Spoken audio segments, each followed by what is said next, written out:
Going on YouTube, Cloverbells here, back with another Scarlet Violet video, and today we're going to be talking about some of the best teams right now that are leading up to some of the big events of this weekend. So this is a really big weekend. There's so many national championships happening, including the Milwaukee regionals over on this side. But just to show you a little bit, and again, you can always keep track on these on the Victory Road website. Right now I'm on the Twitter page, but if you, as you can see over here, we have the Trainers Cup final round. This is going on over Korea. Then we have the Malaysia National Championships. That's going to also be happening over the weekend. Then also Philippines, Singapore. All these countries are going to be having all their nationals. So it's going to be interesting to see how some of these teams turn out. And also, of course, top cut results, and of course the winning team as a result. Then we also have the Turn special event, and like we just mentioned, the Milwaukee regionals over on this side. And don't forget about Hong Kong Nationals, and of course the Santiago Regional, right? So lots of regionals, lots of events going on. It's a really big one. And again, you can get all these updates on the Victory Road website. But that being said, let's go ahead and go back into Showdown here, and let's take a look at some of these aforementioned best teams leading up to the tour. So I want to start right here as far as like a balanced kind of team. So again, Dragonite Chien-Pao has established itself as one of the best dynamic duos in the regulationC format, and I feel like a combination of Dragonite, Fluttermane, and Kingambit are once again going to reign supreme, along with the Chien-Pao just adding extra damage for the Dragonite, including also the Kingambit and Arcanine. And then from here, the combination of the the Fluttermane and the Iron Bundle for extra speed control, and then immediate offense from the both of them, especially if it's specs Fluttermane like this. I feel like teams like this are always going to do relatively well. They have the best of both cores. Again, Dragon, Fairy, Steel, Fire, Water, Grass, depending on their Terra type. But you also have this main one, this key balanced team, which is even more balanced than the other one. So this one over here, you saw a lot within the last regionals from Hartford. This one is basically, you can call it TingLu balance, I would say. Normally you might have a little dragon type over here, but instead we're going with both the Iron Hands and the TingLu, supported by the Fire, Water, Grass core of Gyarados, Chi-Yu, and Amoonguss, right? So again, I'm not going to show like all the different kinds of variations of this 6. I'm just going to show like an example, a representative of the archetype, but this is it. And what this is saying is, I'm going to rely on the combination of Chi-Yu and Fluttermane here to dish out a bunch of damage, all while having the support of the defensive backbone from the Amoonguss and the Gyarados, right? And then at the same time, Gyarados and TingLu, that's also a pretty good defensive synergy core, right? Because you have, physical attack damage reduction, then you also have special attack damage reduction. You can Earthquake next to your Gyarados, so they have good synergy next to each other. And basically just chip things, slowly until your big hitters can finish the game from the back, right? And then just Swords Dance Iron Hands is also really threatening, especially if you have the Amoonguss to help set it up, because you have redirection support. You also have Spore Pressure. If the Iron Hands even just gets a little intimidated, that doesn't matter, because then you can just Swords Dance and just go back to +1 and then start dealing big damage with Drain Punch. And you can see you don't really have too much speed control here, but that's okay. That's because you have damage mitigation, right? You don't always necessarily need speed control, because if you have the damage mitigation, it doesn't matter if the opponent is going first. If they're not really dealing damage, then you just take the hit and then just KO them right back with your own Pokemon, right? And that's what this team is saying. So yeah, the balanced archetype, with the Dragonite Chien-Pao core, along with this TingLu balance, I feel like these are always going to do relatively well no matter what tournament that they're entered in. It just really depends on the player executing, and of course best of 3 format always just comes with interesting leads and surprises. But for the most part, this is a kind of team that will always do relatively well, just because it is, as we say, balanced. All right, let's move on forward. All right, next up, I want to look at the weather teams, and we'll look at a sample representative of each weather. So let's look at snow first. So this was the Nick Navarre kind of snow team, where you had Obama Snow and Iron Bundle. And of course, if you choose to go with the Blizzard spam, you can definitely do it. But some of these snow teams elected not to go for the Blizzard spam, but here we have it, and this is a Choice Specs Iron Bundle. That's one way to go about it. And again, you still have the Dragonite Flutter Mane King Gambit core slapped on over here along with the Great Tusk here. So the Great Tusk has good synergy with the Dragonite because you can Earthquake next to it. It's a flying type. And then from here, the screens provided by the Abomasnow just makes the entire team relatively bulky. You're able to take damage and then also deal damage right back. So from here, Snow is a really good archetype in terms of like damage mitigation, and just dealing damage behind those screens. And of course, the freeze hacks is always relatively nice. Then from there, we switch to a more hyper offensive kind of team, with the Sun stuff. This is basically Joe Ugarte's team, aka also Santino and Justin's team, and with the Jump Bluff Tailwind kind of core, and again enabling the Photosynthesis buff from the Flutter Mane and the Great Tusk is the Torkoal. This is the Eject Pack Torkoal supportive set. So the whole idea is to overwhelm your opponent by the amount of pressure that you can put on it based on either Tailwind or the Photosynthesis buff coming from the Torkoal. And then this is Terra Flying Chien-Pao. So this way, now the Great Tusk is doing even more damage because now you can just rely on the Sword of Ruin defense reduction and then click your Terra Flying, and now Great Tusk can all of a sudden click Earthquake next to it. And same thing with the Torkoal. You have good synergy there because now you can bring in the Drought and you don't always have to protect. Now you can just also go for Terra Flying, and then from there, Helping Hand with the Earthquake plays is also relatively nice. You can even do Helping Hand like Dazzling Gleam, Helping Hand, into something, right? But the idea is, again, Talent support, Choice Scarf, Great Tusk, Flutter Mane Choice Specs, very hyper offensive duo, and just overall as a team, very aggressive and very speed oriented early on. Then if we go into the other kind of weathers, let's look at Rain here. So like Sun, it also has a Tailwind user. It's going with the Pelipper, but some Pelipers may elect to not go for Tailwind, but this one, here's an example. This one did not go for Tailwind, but some Pelipers do have Tailwind, and the whole idea here is you're relying on the Rain core with either Pelipper or Palafin, but in this case it is the Azumarill. But but by that logic, again, you also have the Amoonguss here, and I feel like all these Rain teams, that always rely on Pelipper plus Rain Sweeper plus Amoonguss, you definitely need the Iron Hands. Otherwise, the Iron Bundle kind of just runs through this entire trio. So the Iron Hands gives you a check for that. Then you always slap on a Flutter Mane because, Flutter Mane is the best Pokemon in the format. And then here's an option, with Goldengo, just having a nice strong Steel type on a Rain team is always good. Like me, I'm a big fan of Scizor on Rain teams because, with the Rain, you're able to mitigate that fire damage weakness. And then here with the Amoonguss, you're just able to help set up, potential nasty plot plays. I know this is a Choice Scarf Goldengo, but, depending on the set, some players may opt to, be a more aggressive Goldengo than something like this. But the whole idea is you're buffing the Azumarill to deal extra damage behind the Rain, with liquidation plays, Aqua Jet priority. Iron Hands is just able to give you matchups into the Iron Bundle, which is, really strong into Rain teams. And of course, Flutter Mane with Trick Room. Now all of a sudden you have a second mode of speed control on these Rain teams. So now the Amoonguss and the Iron Hands will be able to go first, along with even the Azumarill, right? You don't always have to click Aqua Jet now. Now you can click Liquidation Play Off because, Azumarill is already relatively slow to begin with. Okay, so this is, again, another adaptation of Rain teams as of late, within the tail end of regulationC.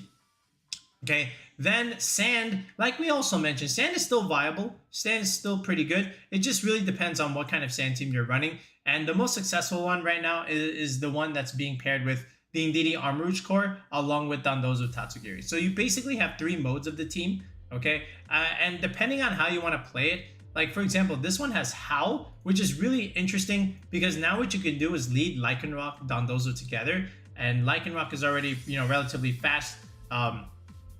You can just click Howl and buff the Dondozo, or you can lead Lycanroc Tyranitar. If you feel the Tyranitar is threatened, switch it out for Dondozo and click Howl anyway. And now all of a sudden Dondozo's +1. You don't always have to bring Tatsugiri for that matter.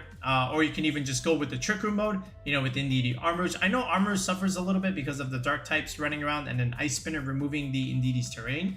But at the very least, it still gives you a good answer into like Amoonguss, and Life Orb still kind of hurts. So unless these teams have like, Dark types that want to switch in, the Armarouge is going to do big damage. Or what you can basically say is, anything that's not a dark type, I'm going to eliminate with Armor Rouge. And then from there, I'm just going to let Dondozo and the other homies clean up whatever it is Armor Rouge can't deal with, right? So this is, again, one of the most successful Sand teams. So I expect to see this a little bit in, the upcoming regional play, all right? And again, I don't want to show like every single kind of weather team, because at the very least, the cores are more or less the same. There's just like some slight variance in either the Pokemon used or even just like the same Pokemon used, but slight variance in the Terra type or the moveset for that matter, which may adjust how it plays. But at the very least, just understand that you're going to be seeing a lot of different weather teams, and all of them are viable, like I said. So just be ready if you're going into these regionals.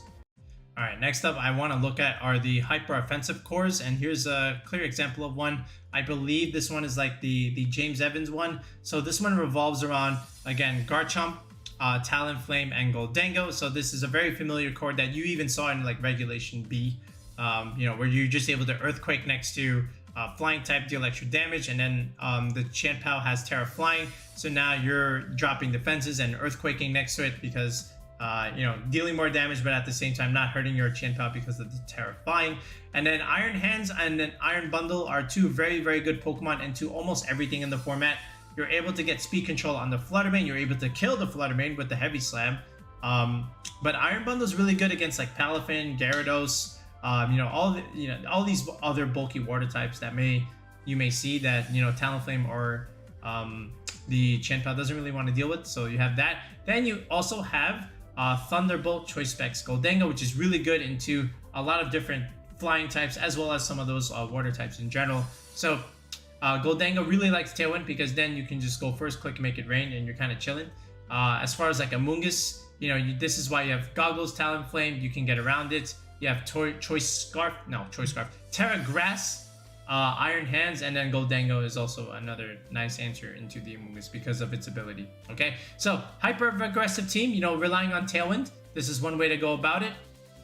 Okay, if we take a look at another kind of thing, this one revolves around Great Tusk. Still Talonflame over here, but again, with Sunny Day, I believe this is Marco's team, right? With Sunny Day. So Sunny Day, Talonflame, rather than just Garchomp balance, now you have Talonflame along with Great Tusk. Similar ideas, again, another Earthquake user next to him, Flying type. Then with Sunny Day, or this could even be a Murkrow, by the way, you're enabling the Fluttermane and the Chi-Yu because of photosynthesis, and the Sun will help you do better Heat Wave and Overheat damage.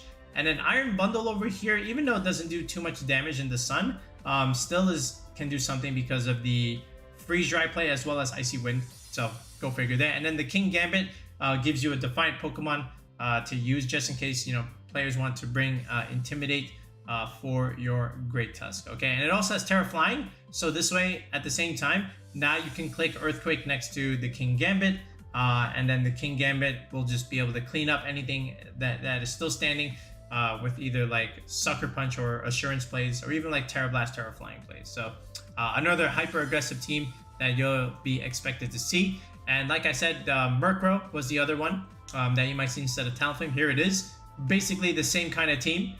So nothing else really needs to be said here. But again, Tailwind and Sunny Day is the name of the game here behind these hyper offensive teams. So just have a way to deal with them.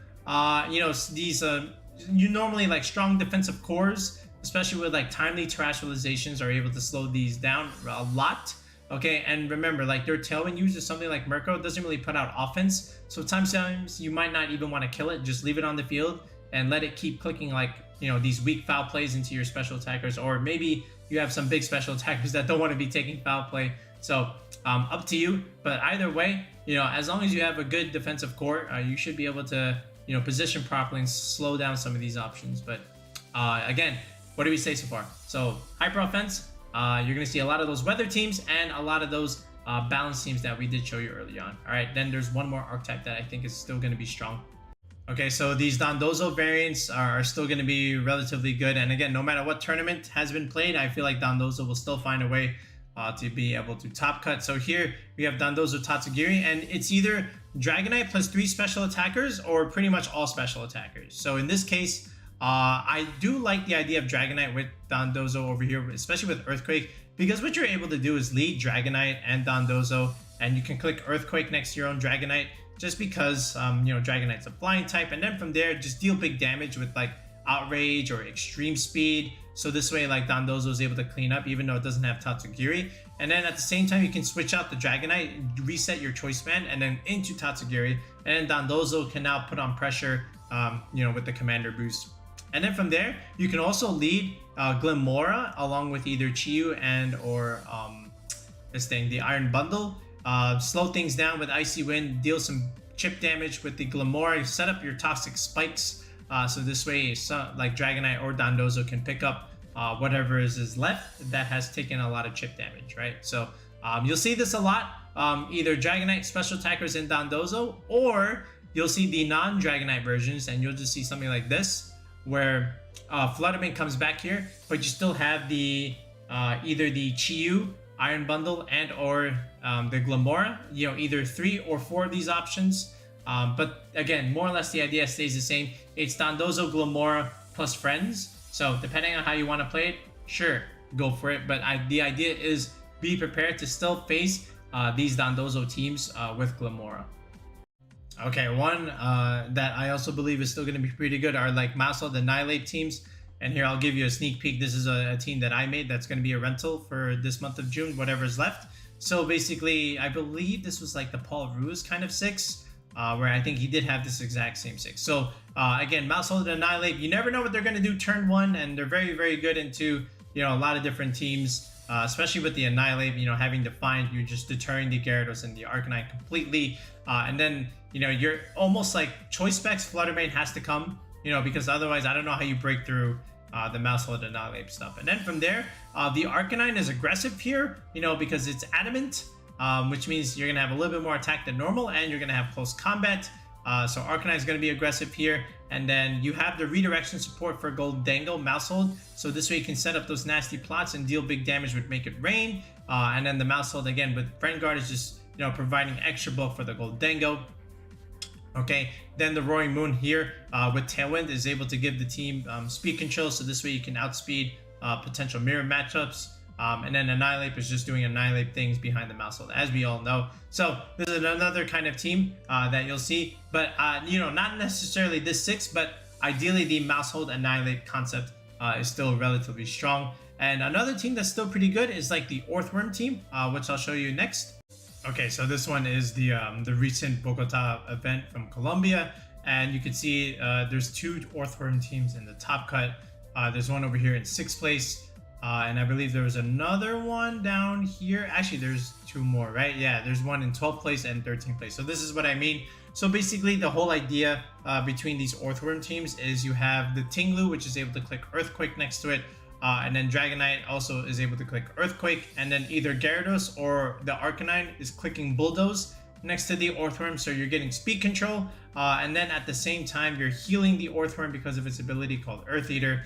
But that's the idea. So I feel like the Orthworm teams, you know, no matter what region, I've seen them be able to top cut a lot of these tours. So I expect that to be more or less the same because, you know, just going, you know, clicking Shed Tail into something like Dragon Dance Dragonite is just so busted, especially with multi-scale, because now all of a sudden the Dragonite is just chilling, or it has a chance to finally set up that Dragon Dance, and then from there, you know, just be able to deal big damage, you know, afterwards. But yeah, Orthworm, TingLu, very, very good combination. Dragonite, you know, definitely comes onto those teams. Sometimes Gyarados as well. But I do very, very much expect Orthworm to top cut yet again. All right, so that's going to do it for now, folks. So again, I just wanted to introduce what I think are the top teams leading up to all of these. I think there's like 8 regionals, we'll call it, you know, for this weekend, or special events. For that matter, and it's actually just national championships, as we'll call it, right? So if you are playing in any of these, you know, hopefully my video has given you some insights, given you some ideas, or if you, the viewer, are just going into locals, if you're trying to also do like premier challenges and you need a team to be able to play into these, again, check out coaching on the channel. We have a link in the video description. Tier 3 sub gets you a one-on-one Discord call with me, and we build the team from scratch. Or if you already have a team yourself and you just want me to look at it and optimize it, that's a tier 2 sub to the channel. Again, then we call that team fixing. So the idea with there is you just send me your PokePaste, I look at it, I make some changes. I switch out a couple mons, and then I re-optimize it, and then I pass it back to you. So if any of those tiers are of your interest, depending on what your needs are, definitely check out our coaching section on the channel. But yeah, that's gonna do it for now, folks. We'll be back with another video in the next one. Peace out. Have a good one.